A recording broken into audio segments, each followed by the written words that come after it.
Shut up and sit down.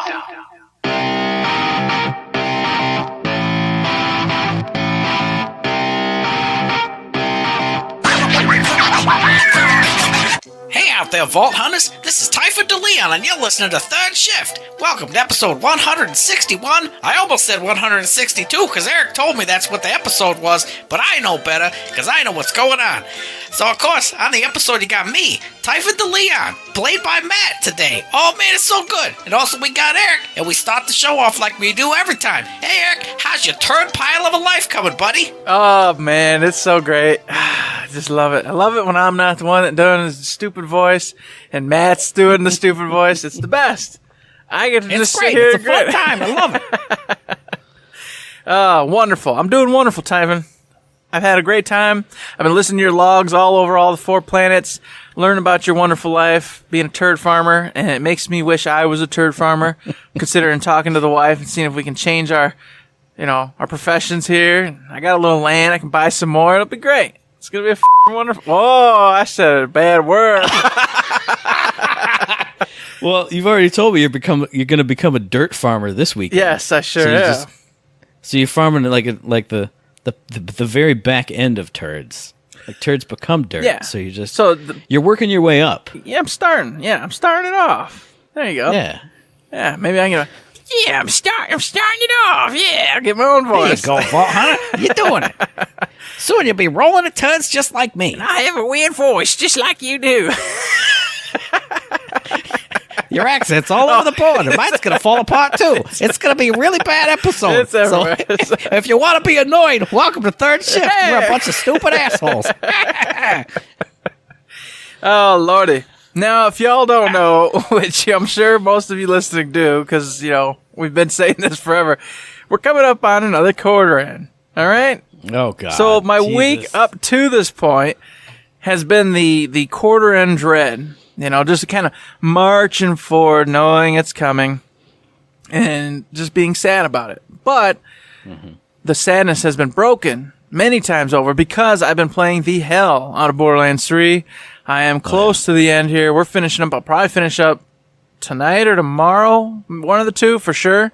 It's going to happen. Probably tomorrow. Yeah. So probably tomorrow I'll be done. I've been playing it every freaking spare moment I can find. It's been in huge, tiny little chunks, like all over the place, like 45 minutes here, an hour here, 45 minutes there, half hour here, because that's just what I've got available to me right now. Been having a good time with it. Real world, not too much going on. Just as Matt was mentioning and alluding to, this coming up weekend, right before the quarter end, I'm going to be doing this giant, stupid French drain, so I got to dig this huge trench all the way across my yard, and then all the way out to the stream that's out front. So that's going to be great. And then, of course, I got to take this pea stone, which I've already previously told you guys about, which was 50 pounds a bag, and I've got 166 bags or something like that. I've got to haul that, and then I've got to pour that in with the piping, and pour that in, and then pour it over top, and then put the dirt back on top of the pea stone. And that's what I'm doing right before we head into Tuesday, the quarter end. Quarter end. So I think I'm going to hate my life. Well.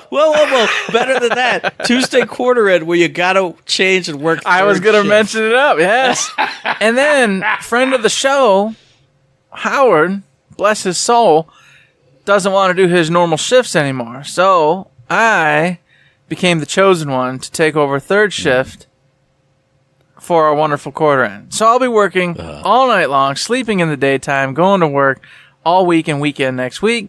Therefore, if we do me with a show, it's going to be a weird show.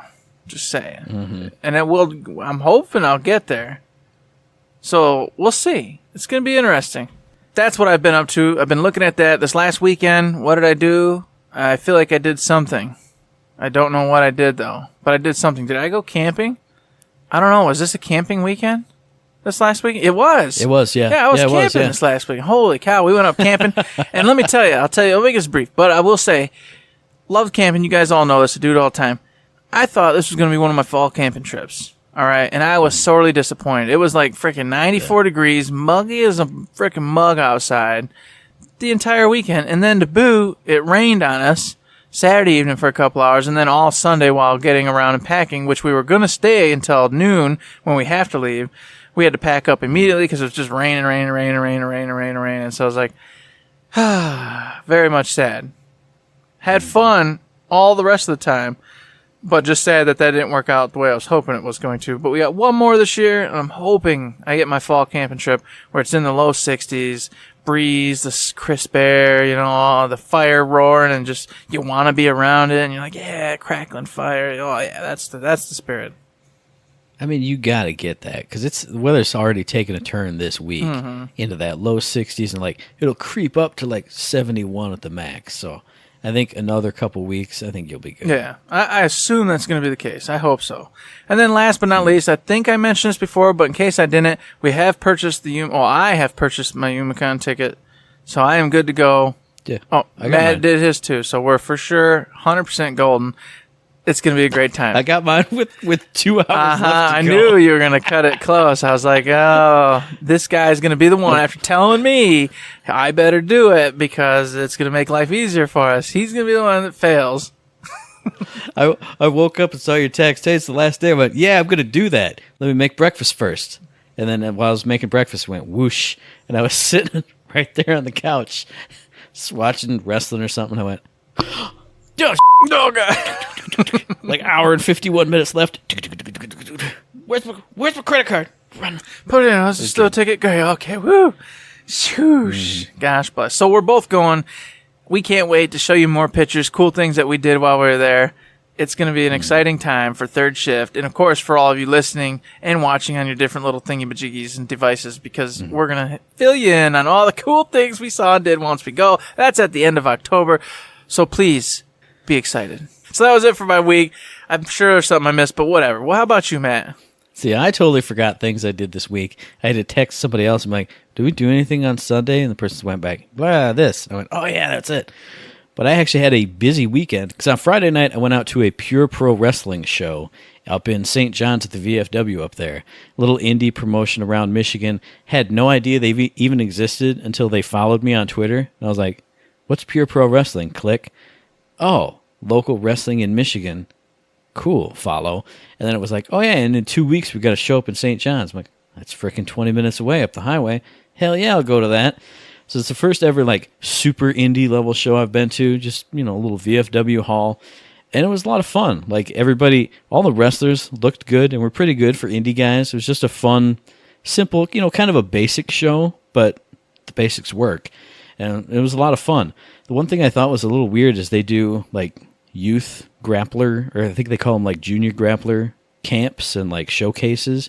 So it started off like before the event itself started. It was a bunch of matches between kids, and you could see them running through it before the show, running through their matches and stuff.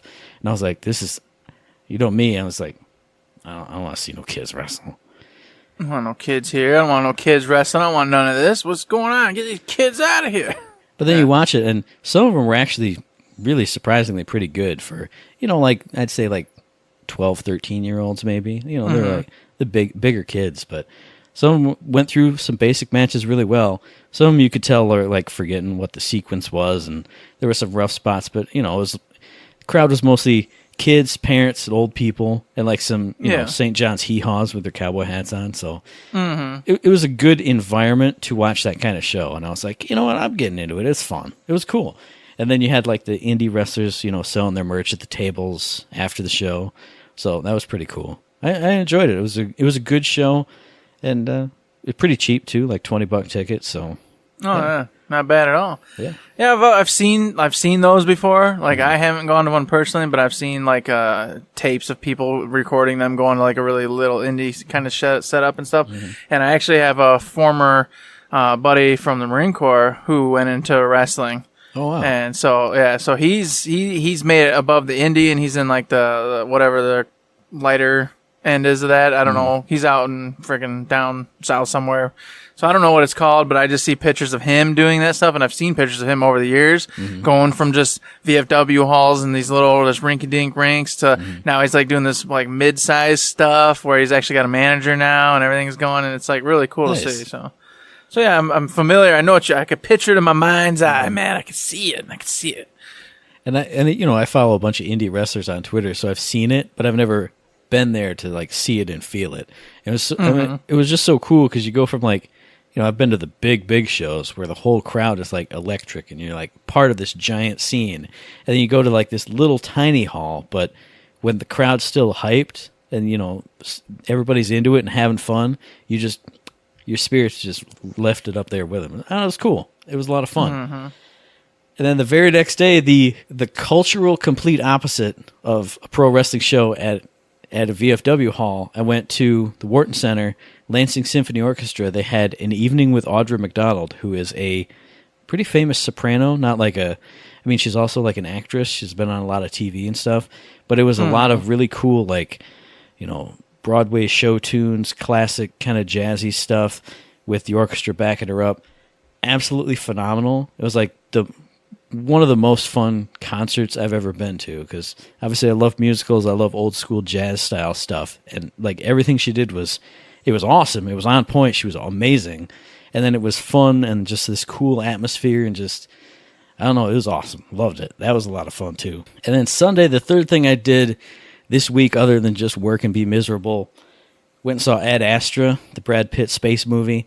That was different than I thought it would be. It was a lot more like artistic and like, I don't know, something about like the way the shots were put together, the scenes. It was a lot more artistic feeling, more like 2001 than like, I don't know, the Star Wars or space stuff. I was worried about that. I was worried that it was going to be a lot more like The Martian than the one with like Matthew McConaughey. Interstellar. I thought it was going to be a lot more like The Martian, and that scared me, because The Martian was good. Don't get me wrong, I don't regret ever seeing it, but it was boring. It was boring good. I don't know if that makes sense, but that's what it was. It was uneventful. Yeah. What you mean. There you go. Uneventful. And I thought that this one had that. It had a little bit. I was like, oh, there's going to be some really cool space mystery. I heard, whoa, kind of cool things going on, like Interstellar.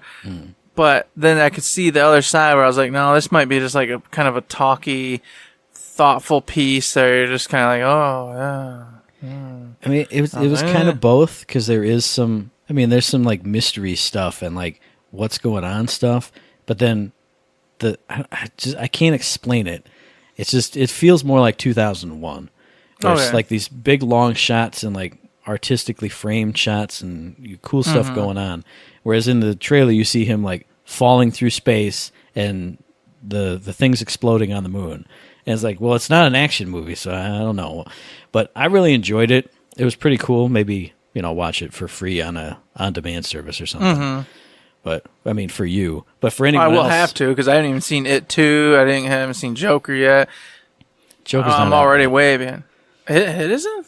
They've already reviewed it like 2 weeks ago. Next week it comes out. What in the hell? What's going on in the world, Matt? What are they doing? Why are you going to review a movie and give all the spoilers away like 3 weeks before it comes out? That's ridiculous. It's getting ridiculous. That's just how it is. But hey, I will say Ad Astra was good. I don't regret. Well, I saw it in the RPX theater. I love seeing space movies in a big-ass theater because you get the shots of the planet and it feels big and it feels important. Versus if I saw it on my TV, I'd go, that's a cool shot of Neptune. Instead, it's, boom, Neptune is in front of me and taking up the whole damn wall.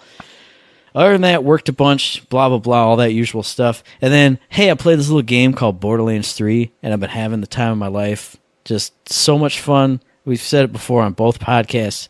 I think it's better than I ever could have thought it would be. I mean, I still have some gripes and complaints on small things, but when I booted it up and played it, it felt new and fresh and cool. So everything is still feeling new and fresh and cool, finding new weapons, having new experiences. Like, oh man, even today I'm finding new weapons and it's the same type, but it feels totally new. And oh man, when you get that new weapon that does the good damage and feels just right in your virtual hands, nothing beats it. God, Borderlands 3 is so good. It is so sweet. All them nice, beautiful new weapons, and the curse has been broken. I've been getting legendaries that are dropping. I see the orange glow all over the place. It's cut down a bit since they nerfed it, which we talked about last week, but it's still there. It's still happening. They're still coming. They're just not coming as good as they were, which for me sucks because I was getting really high on that. I was just loving it. I was feeling great. But I understand for those who are crazy and just do nothing but play Borderlands 3, it was probably way too much, and the burnout would probably indeed happen. So, smart move, but sad for me because I enjoy the hell out of this game. I'm having fun. The guns are unique and crazy and cool, and I'm getting the cool ones, and I'm having a great time checking them out. God. So I got 2 this play session alone. I feel like I get 2 about every other play session. I don't think we ever said it before, so I'm going to say it here so I don't forget to say it on the show. I love that the legendaries show up on your minimap. Like, I've heard the sound, and I've gone, there's a legendary around here somewhere, but then, the cutscene will play, and you'll be over here or whatever, just so you don't ever miss it. No matter how drunk you could possibly be, you're not going to miss a star with a circle on it on your minimap. What the hell's over here? Hey, legendary, dude. Yeah, I'm so glad they took that from Diablo, because that was something that was fantastic in Diablo, is you'd be drunk playing or just fast moving, going through quickly. You could just go through everything, push pause, go to the map, and the map had all the stars where any legendaries were that you dropped while you were farming. So they did that. They put it in here, and I'm like, bam, kudos to you, because it makes life so much easier. And then if you're real anxious, you're really hoping you're going to get a legendary, and whenever you're opening cases, the icon appears before the legendary. Yeah. So you can just watch your mini map and just go, nice. Is there? It wasn't there. Dang. So you get a little head start whenever you're getting legendaries, which is awesome. Nice. So we went off track just a little bit, but that was us individually this week. Together as a team this week, we did absolutely nothing. But coming up next week on Tuesday, it's IG2G episode 63. I don't have any idea what I'm going to talk about on that episode, but it's going to be something good. I mean, we didn't do anything together, but we did record some stuff, but it was solo. So we did it apart, but in spirit, we're always together. Okay? Yeah. Well, to some degree, yeah. I'm not with you when you're putting in a French drain. And I also want to say, why is it called a French drain? I want to know the story behind that. Like, why? I would like to know that too. I have no idea. I haven't researched that. You'd think a French drain would have like arches and like a fountain coming out of it, like fancy. Yeah, no. Instead of just a trench full of pea stone and a frickin' and a perforated tube. Yeah. I don't know why that sounds hilarious, but it is. And you know what also is hilarious is we got shift codes for golden keys in Borderlands 2. Who even plays that game anymore? We got Borderlands 3 out here. What's going on? What kind of goon would play Borderlands 2 with 3 out? Yeah. I saw that pop up in my Twitter and I went, what? Surely they mean Borderlands 3, right? But no, it's for Borderlands 2. And then we got, and to double up on the laughability, I check the Twitter, the third shift Twitter. So I see the shift codes and I retweet them. But I don't check third shift Twitter all the time. I'm busy at work, 8 hours go by, and I check Twitter and it's, Randy Pitchford sent out a code that expires in like 1.5 hours. 2 hours later, he sent out a code that expires in 3 hours. Both codes are worthless to us now. I can't even retweet them at this point. But we did get shift codes for for single golden keys in Borderlands 3. But they were odd timed codes, and I'm not a big fan of that. Yeah, that's my beef with it. I don't mind the exclusivity of it. Yeah. But the couple of them were coming out like in ungodly hours. Mm-hmm. I'm like, Randy, I can't be on at 2 a.m. Yeah. to get it from 2 to 6, which is what it was up for or whatever. And I'm like, that was impossible. It was impossible for me to get that key, and I wanted that key. You just took a key away from me. I was going to say, I'm under 10 keys now. If I could have gotten those 2 or 3 keys, I'd be up over 10, and I could spend a couple right now and just be like, I'm just burning keys, woo.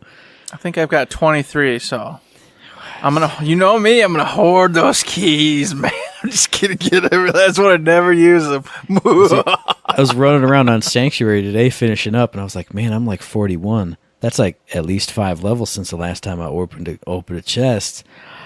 Maybe today's the day. And it was time to sign off anyway. But so we got some keys in Borderlands 3, and kudos to you if you had the timing and the guts to redeem them and then open up your golden loot. But we also got some more VIP codes from the VIP reporter, the official Third Shift Me VIP reporter, at 10K Beer, our buddy Sean Haggerty on Twitter. Hey, if you know him, if you're buddies with him on PlayStation Network, send him your cool mail stuff as a thank you. Your cool loot that you don't need, send it to Sean. He'll appreciate it. He's a good dude.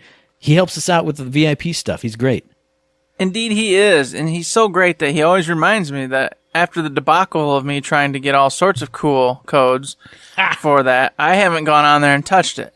And I need to, because I still want my Malawan legendary that's unique to, getting the gun, buying the guns from there and getting the points, et cetera, et cetera. So I need to get back on there and use those codes that he's put up there so kindly of him and get myself that legendary, because it's easy. It's free. It's right there. You just got to pop in the codes and get it. So it'll be handy for your secondary character, because you've already out-leveled all the VIP stuff. Oh, yeah. Well, it would be for Yeah. I don't know, Mara, maybe? I don't know who. Actually, you know what? I have 2, because somehow I glitched out and got 2 of the exact same thing, so I'll mail you one. Oh, you don't even have to look at that. touch Never VIP mind. stuff Don't ever even gotta again. touch it. I don't have to. I can let it all be forgotten and disappear into the annals of time. It'll be glorious. Yes. So then rolling on into the proper news segment in the Gearbox / it's all Borderlands. There's no other Gearbox stuff today. No. But in the Borderlands segment, they did have a Mayhem for the Masses sweepstakes event over this past week. I think it was from the 21st to the 25th. So it's over by the time we're recording this even. But it was a sweepstakes on Twitch for any streamers who used the EchoCast extension and then hashtagged a bunch of stuff in their stream titles. They had the ability for their community to win free subs. Obviously, we couldn't use it because EchoCast doesn't work on PlayStation yet. But for anybody who used it, got some free subs for their community, that's always awesome. Like we said, streamer support, stream integration, it's all good stuff. I hope they get that up and running soon, too, because it's honestly bugged me, because I found quite a few red chests now. Yep. And every time I go to one, I just go, aw, this would be so much more fun if I had some people in chat here with me who are excited for me to open it, knowing that they could get something out of it. And the curse is broken. I've gotten 2 legendaries from the red chests. Oh, man. 2. So our wonderful peeps who watch us, follow us, take care of us, would have had a shot at a legendary. And that would have made me just put a big old smile on my face that the man, the myth, the legend, the light bearer, he who cannot get legendaries is giving them out. I mean, wow. What a turn of events, folks. That would have just made the news, front lines. I mean, if cats being imprisoned can be on mainline news, Eric the light bearer could be on the news. What are you talking about?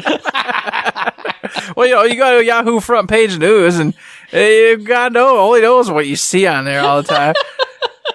So I'm saying if that could be on the news, then so could I, right? I mean, makes sense. That's true.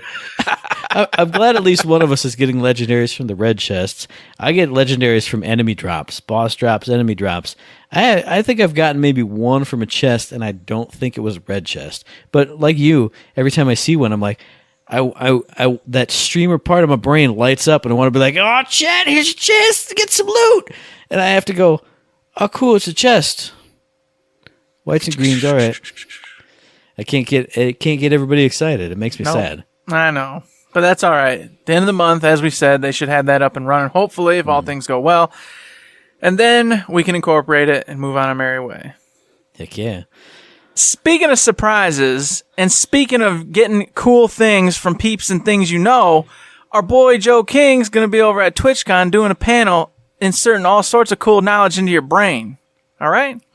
That's right. He's doing a panel this Sunday at TwitchCon as we're recording this at 4 p.m. called "Streaming for You versus Streaming for Me."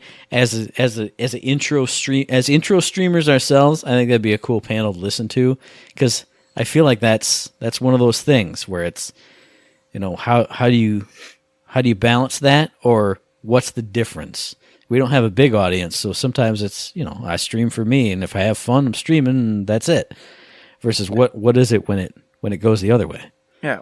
And should there be a balance? And should it depend on what you want out of the stream? Because if you're looking for fame and fortune and all that, and you're looking to be a big name someday, I would imagine you're going to want to stream, obviously, to the audience. Whereas if you're just looking to have fun, you stream for yourself. That makes sense. But see, I don't know. I don't have a clue. Maybe that's something we're missing. Bam. Joe King might help explain what the hell it is we need to be doing to have more fun and get the audience. Who knows?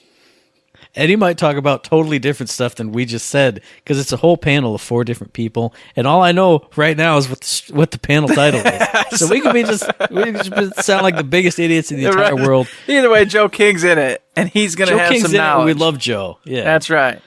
He's going to impart his impeccable knowledge upon you. So yes, friend of the show, Joe King, alumnus of the show, former guest Joe King, doing an awesome panel. And another thing that was awesome that popped out this week, you can watch it on Sunday while you're waiting for his stream to start. They released a 10-minute YouTube video called The Weapon Audio of Borderlands 3 with Joshua Davidson, who we've talked about, a couple other audio designers or people on the audio spectrum of the development side. Really, really cool stuff here. I know, Eric, you haven't had a chance to check it out yet, but they went pretty in-depth with, some stuff we've already talked about on the show about how all the different pieces of a gun make up its overall sound.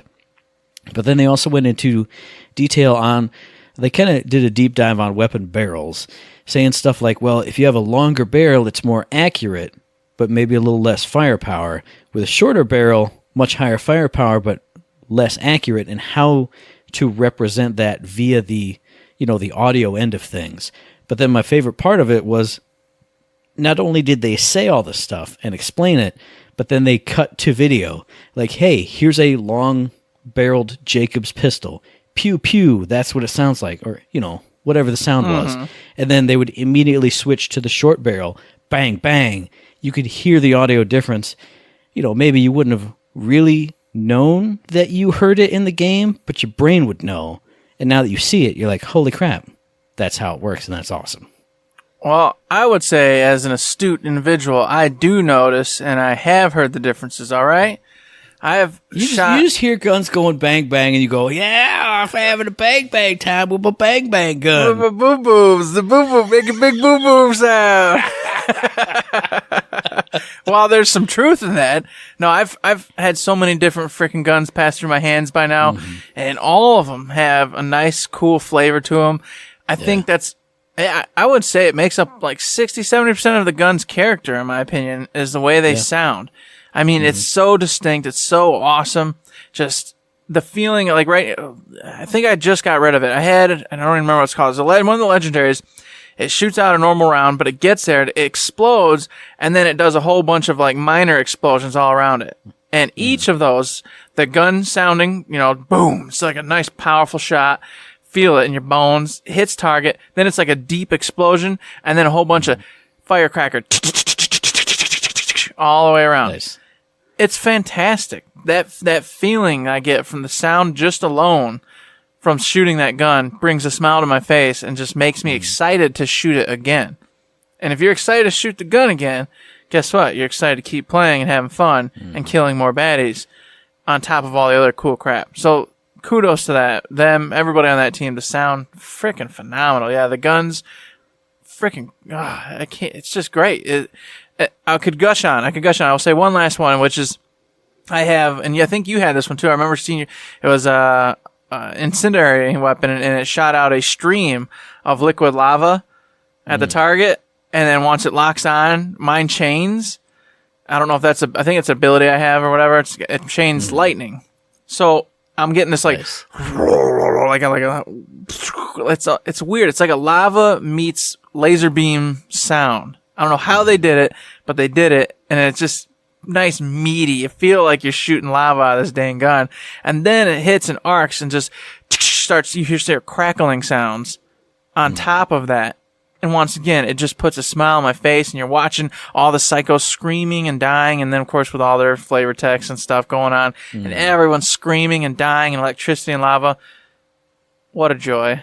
I actually don't think I have that gun, but I mean, just speaking to the uniqueness of the guns, there's one that we haven't talked about in depth on the show that I want to talk about that changed the whole game for me, and it was a COV shock pistol. And every time I shot it, that sound is embedded in my head because I kept it for like 10 full levels. But every time I pick up a COV pistol and I start shooting it, I'm like, this isn't right. This isn't my gun. And obviously it's a different gun, but you expect, from being in Borderlands 2, which they reference in this video, you expect your COV pistol that you've had forever, you expect them all to sound the same. Mm-hmm. But it's just different enough that it doesn't hit that same like when you're eating your favorite flavor. You're like, oh man, I haven't had DeLuca's pizza in a while, and then you put it in your mouth, you go, oh yeah. I keep expecting that whenever I pull out a COV pistol. It's not there because everything's just different enough. Tweak just a little bit. And it makes everything sound so unique. So when you have that one gun, you remember that sound, and it's awesome. I love it. It's crazy. Yeah, they did a great job with it, and there's going to be, it was mentioned that maybe we should do like a gun of the week sort of segment. Mm-hmm. And I think that's something we should talk about, consider, because I think that'd be a lot of fun because, like you said, there's quite a few guns and grenades at this point that I would love to mention on the show, bring up, talk about their skills, good things about them, bad things about them, kind of give a little breakdown and why you should use it or shouldn't use it if you find one that's, like, particularly bad maybe and, like, ridiculous. Or even just non-unique guns. Like that COV pistol is not one that... it had no flavor text. It wasn't a quest reward. It was some random-ass pistol I got that just stuck with me and, like I said, changed my whole play style. Like, I could even go off about the Atlas assault rifle I just got. It's changing the game again. My Handsome Jack shotgun. And now it's, oh, God, it's freaking nuts. It's awesome. Hell, man, that Handsome Jack shotgun had me jumping around doing all sorts of crazy, weird things. And I haven't done it ever since I had to replace it. Everything I was doing up until that point went away. And I'm like, oh, I missed that. That was fun. That was me doing something different I don't typically do when I'm playing these types of games. So maybe here we call it legendary loot, but it's just the loot that has become legend in your game. In your game. Mm-hmm. Because maybe you picked up, well, we were just talking about a grenade today. I was like, that was a pretty cool grenade. And you were like, no that was it was the best grenade I've ever used in my whole life. And I went, huh? What are you talking about? Whatever.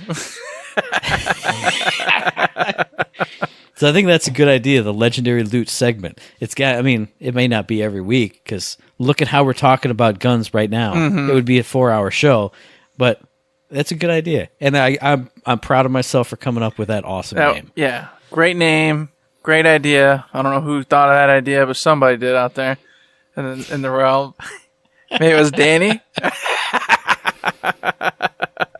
Danny's like, shoot, Quinn. Yeah, Danny mentioned it, of course, the other day to us, and I don't think any of us really said much about it because of work. It's just been work, but I was looking at that and I was like, that might be a good idea instead of just trying to randomly incorporate, what we're liking and what guns we're liking every single show, random nilly-willy, because then, like you said, we might just go too long and end up over on all the shows for the next God knows how long, and that'd be ridiculous. So, of course, we were just talking about audio design and the art of making the guns sound fantastic. Well, guess what? We're still sticking with the art because Gearbox wasn't done yet. This last week, they went ahead and put up the Borderlands 3 ArtStation Art Blast, where they put up all sorts of concept art on everything in Borderlands 3. It's freaking terrain, bad guys, monsters, all the good guys, character models, vehicle models, you name it. There's something there for you to see and check out. If you're a cosplayer or into that kind of thing, you just got the dump on you. You got everything you could ever want to look at. And then the best part, the part that really had me stoked, because I, of course, popped over there and started checking out some of these pieces, was the artwork of things that never came to be. Like the different kinds of Amaras that were showcased. I thought some of those were freaking awesome. And I was like, oh, that would have been a sweet Amara. And unfortunately, that's not the one that was picked, though. So I'm like, oh, my favorite one's not there. Same with Tiny Tina. I saw a Vault Hunter edition of Tiny Tina that Amanda Christensen did. Oh, my gosh. It was freaking beautiful. I was like, this should have been Tiny Tina. This is Tiny Tina. No, this is what I wanted my little girl to grow up to be. Instead, she's still just a bonkers crazy nut who doesn't know what the hell's going on half the time. And I went, well, that's Tiny Tina, but dang it, I was hoping she could have came up and become a crazy badass. Oh, well, what do you know? What do you get? So it was really cool to see. I had a good time with it. I checked out all my favorite characters, some of the bad guys, some of the terrain models things, and then, of course, bounced out because I was probably at work. I think I was at work when I was looking at it, so got busy. That's all I've seen so far. Hopefully I can get back to it and check out some more because there was a ton of stuff. Yeah, I'm definitely looking forward to getting into this a lot more. I hadn't had a chance to touch it until like today as I was putting the show notes together. I clicked on it and I went, holy crap, there is entirely too much stuff in here. And I can't wait to go through and find, click on the FLAC pages, find all the FLAC stuff, heads, outfits, skins, concept art, all that other stuff. I mean, it's an insane amount of stuff. But I do want to, since we're on the art train, I want to mention that when this big art blast came out, Seung Kim, who was a big artist on Battleborn, doing all the cool stuff there, he released a ton of pixel art GIFs of art that he created for the Echo device itself. And I'm not sure when these pop up on the little Echo device screen. I'm thinking maybe as you're like selecting through like the skill trees for some of the characters, but all kinds of crazy 8-bit, maybe even like 4-bit animations of the Vault Hunters, items, guns, all kinds of crazy stuff. He put out, I think, like 4 or 5 or 6 to 8 to 10 to 20 different tweets all about them. Some were like big compilations of them all run at the same time. Some were individual ones that he really liked. Really awesome, cool, retro style stuff that I didn't see anywhere else. Maybe it's on the art station, just in, an Echo device 8-bit area, but really cool stuff from him too. It made me go like, man, I wish I could see this more in the game. Like, yeah, when you activate a skill, have it go. Like a lot of that stuff has to be in the game, and obviously I've seen it on the EchoCast when I'm looking through things. Like some of the Crazy Earl stuff, things like that, I've seen those. But like, you had a pig getting sliced in half, and a bunch of, and I was like, where the hell is that at? I haven't seen anything like that. I'm like, is that like chopping floor stuff, or is that stuff that comes up on maybe the EchoCast that's on the Twitch streaming things? Oh yeah, the EchoCast stuff. Yeah, because he did the badass event stuff and the loot drop stuff. So maybe it's all in there, and since it's not on PlayStation, we haven't seen any of it yet. That's all. That's what I've got to assume. That makes so much sense because there's like Moe's stuff with her going into Iron Bear. Maybe if you're watching a Moe's stream and going into Iron Bear, it does a little signal for it. Yeah.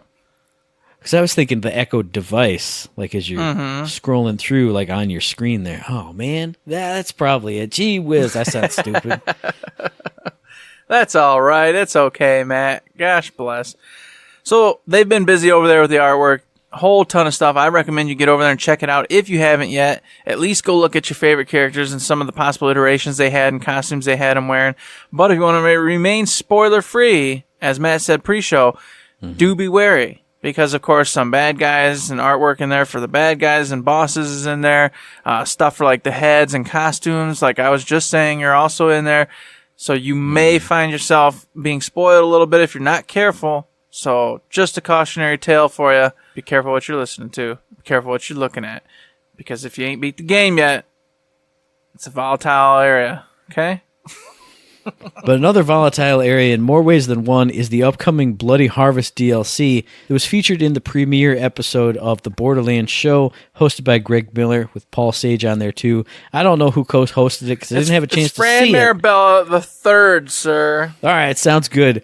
But after the show, Gearbox and the Borderlands Twitter put up hey, here's kind of the stuff that was revealed about the upcoming Bloody Harvest DLC. And so I went, well, maybe I won't spoil myself too much and I'll go into this, and clicked into that. And it doesn't have, I don't think it has any story spoilers, but they do talk about a new enemy type and then the way that enemy type will interact with you and the world. So if you don't want to know any spoilers, skip to the following time code. Hit them with it, Danny. 4412. Spoilers in 3, 2, 1.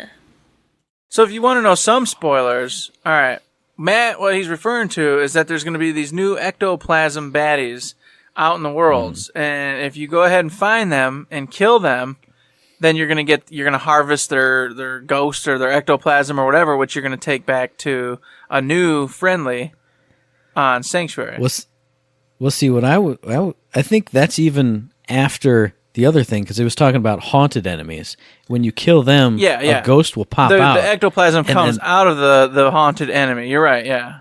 And that's the one that does the ability. The debuff. Mm-hmm. Yeah. Yes. So you go through the haunted enemies first. The haunted enemies you're going to find on the different worlds. You get rid of them, then the ectoplasm baddie or whatever, the haunter, whatever they call them, are just kind of come out. Like the spirit comes out, the ghost comes out. And then you got to be careful because they can debuff you and screw you up. But if you get rid of them, then you'll get the ectoplasm stuff, goop, which you take back to the new dinosaur that's in Sanctuary who wants it. And if you get enough of those to the dino, that opens up a whole brand new area for you to go to, in which case there's all the Halloween stuff themes you can imagine, and then you got to fight your way to the big bossy who has all sorts of goodies. And they did show a screenshot of some of the skins you can get as well, so if you don't want to spoil, don't scroll down too far from that. I kind of like got real vague with my skimming as it got down to unlock a new area, but what I do think I saw was you get some of the new loot you can get allows you to inflict that terror debuff on your enemies too, which sounds awesome because anytime I can debuff the enemies on top of what I can already do with radiation, that just sounds great. Mm-hmm. And if there's cool effects or special things that the terror debuff does, I didn't go deep dive into that either. If there's cool stuff like that, that'd be even better. Just run around with the terror gun, even outside of Halloween, scaring everybody. That'd be the best. Well, shooting ghosts at people. You know, there's going to be like a Pac-Man. There's got to be something like that. Oh yeah, for sure. What I was really amazed at, because on top of the skins and everything you mentioned, and the grenade, I mean not the grenade mods, but the weapon trinkets, the Echo device skins, things like that, there's going to be several new legendaries too. It's 2 guns, a shield, and a grenade mod that play into the, as you were saying, the tear mechanic. They're not stating how, but somehow plays into that whole tear mechanic, which, as you suggested, I think you're right. It's probably going to be part of the cool part of that gun is you're going to be able to then use that mechanic on the baddies and have fun with it. Mm-hmm. So that's on top of a new area, on top of a new boss with its own, loot drops and this and that and fun themes and everything going on. You're getting all this new gear to pick up. It's really cool. And I will say the boss looks amazing. I won't say who he is or what he is or anything in case you're trying to be, super spoiler free or whatever, but he looks awesome. I think I did sneak a peek, but I didn't look close enough to see who or what it was. Oh, okay. Like I got an impression and I went, don't look at that. And I scrolled immediately away. So I won't say it here either, but he looks great. If you want to spoil it for yourself, it's obviously over on the main Borderlands site. All the details, or you can go listen to the Borderlands show with Greg Miller and Fran Mirabella and check it out via that route, although you won't see it. I don't know if you saw the pictures or not, because I just heard most of it. I didn't actually watch any of it. So, I mean, I would assume they showed it, just like stills up on the screen, if anything. But I'm assuming. Like I said, it was in my pocket, getting real hot on my phone, trying to, listen to it via like podcast style. Yeah. So sorry, folks. I'm not sure if they showed it, but there you go. Now, I totally missed the show itself because I think it came on while we were at work, and I actually had a busy week. Did they talk about anything else with Paul there?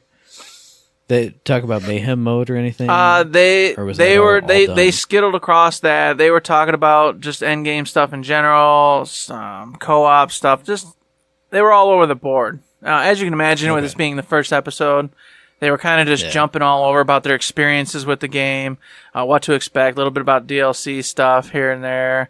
Then, of course, the big Bloody Harvest event and all that was all going down. Whether they're going to do balancing of weapons, things like that, in-game bosses. Oh, yeah. A lot of stuff. They covered a ton. I would recommend, if you really want all the deets, to go check it out. But a lot of it's stuff we've covered before. A lot of it's stuff you've heard already.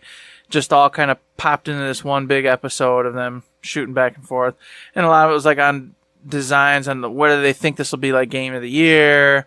What are they? How do they feel about the game? Do they think it sold well?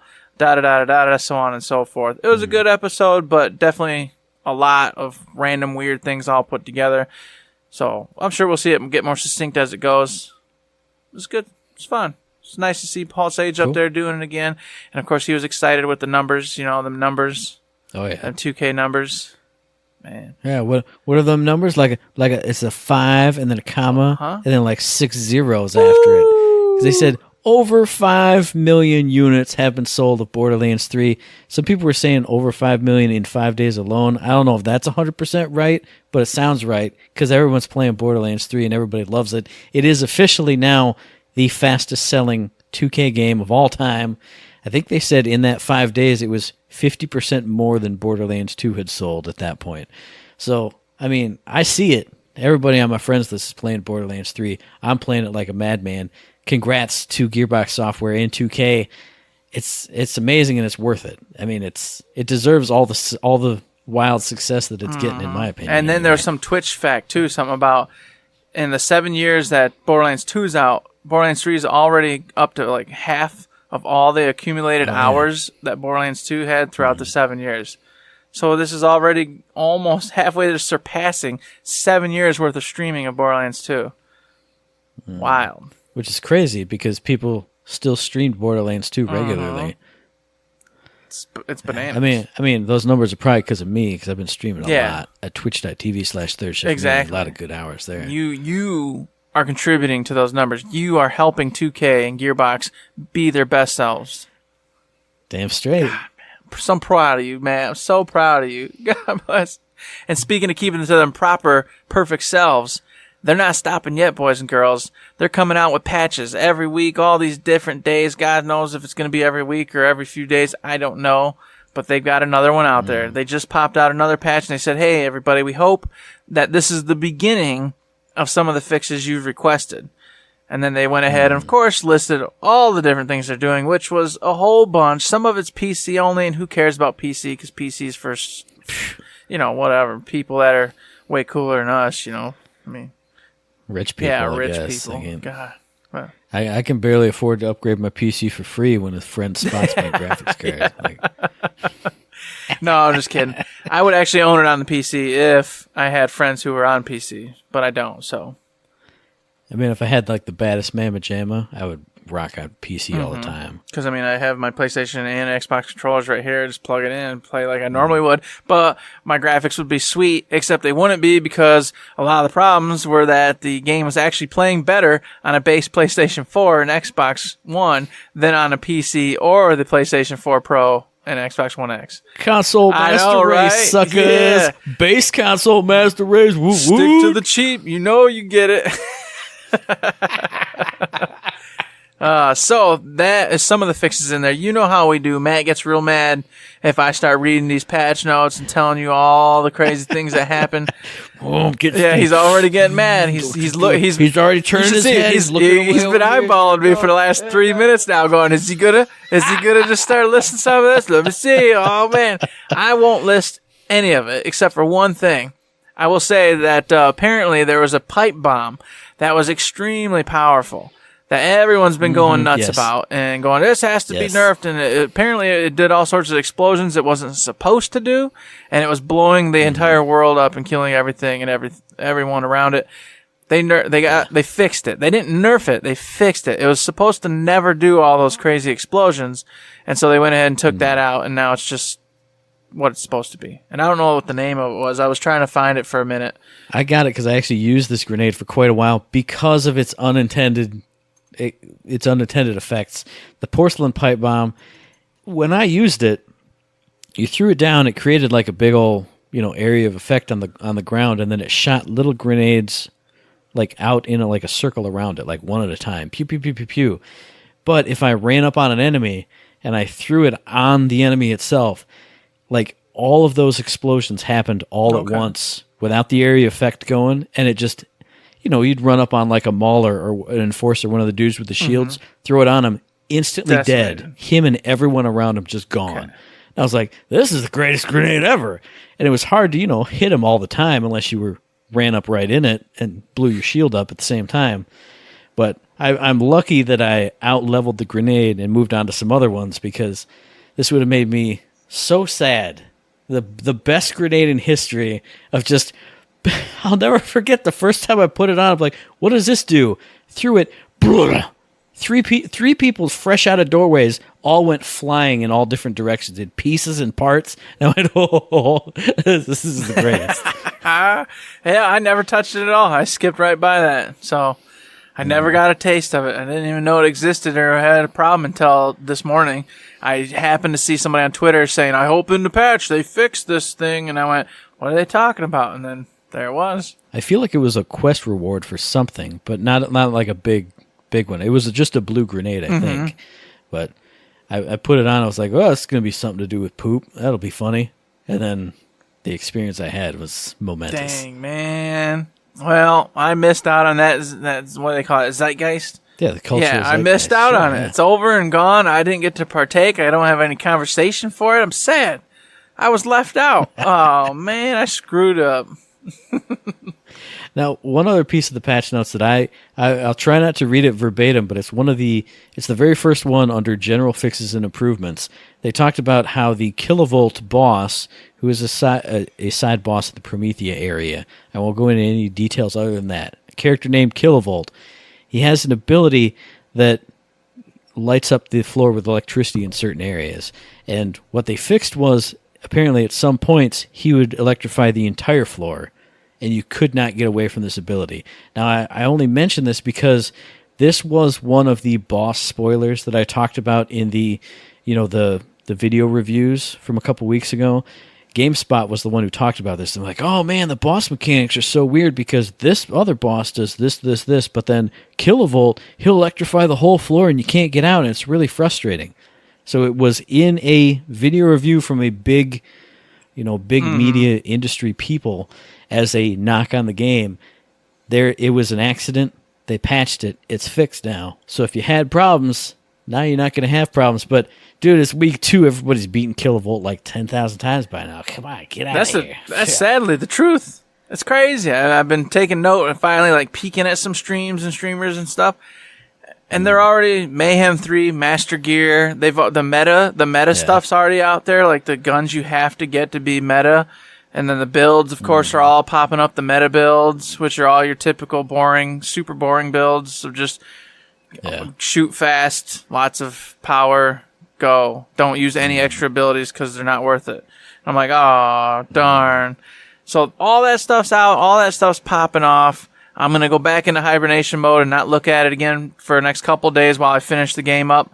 But afterwards, I'll start, really diving in, taking a peek, seeing what's going on. I have touched the proving grounds, and they were challenging. It is going to be a ton of fun. I think we're going to have ourselves some really good nights with that, because I know you don't like just doing the same quests and crap over and again, but it's like the horde mode type theme going there. And I also heard that the Circle of Slaughter, that's actually rewarding. There's going to be, you get cool drops from it, so we can go farm that too, instead of just going and doing quests or boss fights over and over again. So we'll have a few things we're going to be able to sink our teeth into that'll hopefully keep us amused and happy, instead of just re-rolling a character and never getting any endgame loot or stuff, because we just keep re-rolling characters and starting from scratch over and over and over again. That's cool, because I found my first Circle of Slaughter today on the stream when I was streaming it. It was just a random thing out, and I found a Maliwan one. I was like, hey, Mr. Torque found another Circle of Slaughter for you. I went, oh, sweet. I mean, we've talked about it on the show like 3 or 4 or 5 or 8 times, and I hadn't found one at all. And I'm obviously getting towards endgame now. But I was like, oh, look, there it is. There's one. Where are the other ones that I've missed? And like I do with every side mission, I was like, where's it at? Should I? Should I? No. Go do the story. Mm-hmm. And quick side note, it was kind of weird to find that the proving grounds are in their own map. So like when you go to a proving ground, it's not like it's not a place on the map, or at least the one I found anyway. So I thought it was just going to be something you rolled up to and you just went to, like you could naturally drive to it, and you can't. You have to go select it on your travel screen and then pick it, and then you go to this special just little area where it exists. That's kind of what I assumed. Not really from their gameplay shots of it, because it could have been anywhere. But I assumed since it's a timed run through some stuff, I was picturing like its own little mini map or something where you spiral down through the dungeon or up the mountain or whatever. Well, then you had it right, Mr. Matt. You had it right, because that's what it is. I thought it was going to be part of the world, and then, of course, you'd just be zoned into that area once you drove in. You know what I mean? I thought you'd go do the little zone in thing, and you'd be there. So just not really important, but in case you're wondering, you're not going to just stumble upon those. You're going to have to find the way to open it, and then once you get it, you'll have to go to it via your travel thing. So I don't know why I'm calling it a travel thing, but whatever. There you go. For your fast travel. Yeah. So we haven't gone into many specifics. We had these great plans. I know. We're going to talk about specific quests. We're going to have the actual quest names in the show notes. We're going to tell people exactly what planets we're talking about. We've got topics lined up we want to talk about. We've got some discussions we want to have. It's too much, everybody. It's too much right now. It's crazy. But what I am glad about that, because like we've both said, we're both basically at endgame right now. Mm-hmm. So all the really cool quests from like the first 2 planets are starting to fade back into memories. Like I was like, man, let me pick out a cool quest. Oh, there was that one that was, man, who gave it to me? What was it? So I'm excited to do that more once we're starting to roll through True Vault Hunter and seeing it again and going, oh yeah, this one. I remember when they said X, Y, Z. Yeah, okay. That's probably what we'll do is once we're starting our True Vault Hunter mode, then as it comes to the episode, come on, talk about those missions and then know while it's there. Because you're right, I prepared in case we were going to, and I went and watched Rad Brad do his first playthrough, and then he did, of course, some Pandora missions, so I was like watching him do it, and I was like, oh, yeah, okay, I remember that. That was cool, yeah. So I was like, all right, I guess that's how I'll do it. But that's an even better idea. That way I don't have to just rewatch an entire playthrough over again, even though he's a great guy and does some great content. So, just shout out to Rad Brad for no reason, I guess. Hey, there you go. You're a fan, so that's what we do. See, I think that would be a cool way of going about it. Like, you and I playing together, going through True Vault Hunter, and then, when I'm on my free time, either just doing side missions just to freshen up, or just popping into people's games and helping them out and like refreshing myself that way. But then what we talk about on the show is either, hey, remember that mission, or hey, in True, we got to hear you people are already past it now, or you've at least hit it, so it's no huge spoilers. Because I can talk about the endgame stuff right now, but it's week 2. And if we go through again and then start talking about it as we hit it, that helps everybody out. Exactly. So there you go.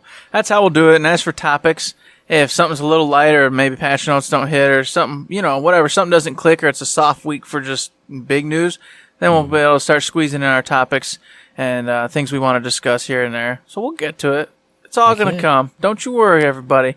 We'll get there. It's all in our brains, fermenting like a fine wine. So while that's fermenting in our brains, we want to know what's in your brains. What are you thinking about? What do you want to hear about on the show? What awesome guns have you guys found for the Legendary Loot section that's going to be coming up? So named and trademarked by me. Boom, Legendary Loot TM. Stamp it. Rubber stamp it right now. But let us know all that good stuff via email at info@thirdshift.me. Tweet it at us at thirdshiftme, and find us on Facebook under Third Shift. You can indeed find us there. And real briefly before I go into my shtick in the spiel, I just want to add on to what Matt just said. I not only want to know everything he said, but I also, hey, this is a fresh game, people. Get your questions in. Get your comments in. Get your Talented Tuesdays in. All this stuff. Yeah. I want to see the influx of all the goodness, just like we did back when Battleborn was fresh and new, and we were getting all the craziness going on. It's a fresh new game, everybody. Come on. I know you're out there, and I know you've submitted stuff before. So do it again with some new frickin' Borderlands 3 content, everybody. I want to see it. I want to hear it. I want to taste it. I want to touch it. I want to talk about it. And hey, if you're an art person, Inktober is coming up. That annual draw a picture every day of the month of October thing. And I know I've seen somebody put up a Borderlands 3 Inktober prompts thing. So go find that. Find out which is your favorite prompt, send it to us, and we will Talented Tuesdayify that stuff. I miss Talented Tuesday. I want to be drawing stuff. I miss it, but it's one of those things I'm going to miss and I'm going to love, and then I'm going to be sad that I wanted to do it again eventually. Yeah, pretty much. But I don't care, because I love every one of you, and I want to do it to make you all happy. And one day, we'll see our freaking artwork at the Gearbox studio, because it's so damn amazing. But until that day, hey, if you like what you hear, like what we're doing, you can head on over to the wonderful Patreon where we have it set up like a tip jar. If you like what you hear, like what we're doing, throw us $1, $2, $3, $1,000, or even that coveted $1 million, in which case we will open up a food line. We will have a whole aisle dedicated to babies in jars. We'll have a whole aisle dedicated to cold cocks. That's a patented thing from the Third Shift crew. It is our idea, our product. Nobody can steal it. And we'll have a mascot dressed up, running around like a lunatic, cameras set up everywhere. It's going to be like a reality TV show. Boys and girls, it will be sweet. So if you got $1 million laying around, you want to throw it our way, please do, and you'll see all that come to fruition. If you cannot, that's fine too. We understand. You got to pay them bills. Hey, you got to get the Diamond Edition of Borderlands 3. You can't give us anything. I understand. Yes, you do. That's the way the world works, all right? You can, however, support us in any of the other ways we have already talked about just previously. You know, the Facebook likes, all the 5-star ratings, all the Talented Tuesdays, mailbag questions, etc., etc. You know where you can go. Keep us motivated. Keep our hearts pumping. Keep them 5 stars flowing. And you may just get that story. I'm telling you, it's there, but I got to see. You got to tell me you want it, because I'm not just going to give it to you. So, of course, this podcast drops every Friday, and we'll be back in your ear holes on the 4th of October for our very next episode for a quarter-end special, a traditional Third Shift quarter-end special. We'll be very tired, and we'll be very grumpy. It'll be an awesome show, I'm sure. And you can find that awesome show on iTunes, on Stitcher, on Podbean, on Spotify, and on YouTube. Oh, and as I always say, if you like what we're doing and you'd like to help us out, please give us a like, a rating, review, a comment, and subscription. Any kind of good thing on any one of those good services, because it does help us out. And we really do appreciate it. Indeed we do. I don't even got to talk about the 5 stars again. Just 5 stars, folks. Show me the love. Show me the love. And with that, we're going to get out of here, and we're going to do what we do. Hey, you know what it is, Matt. Don't forget to save.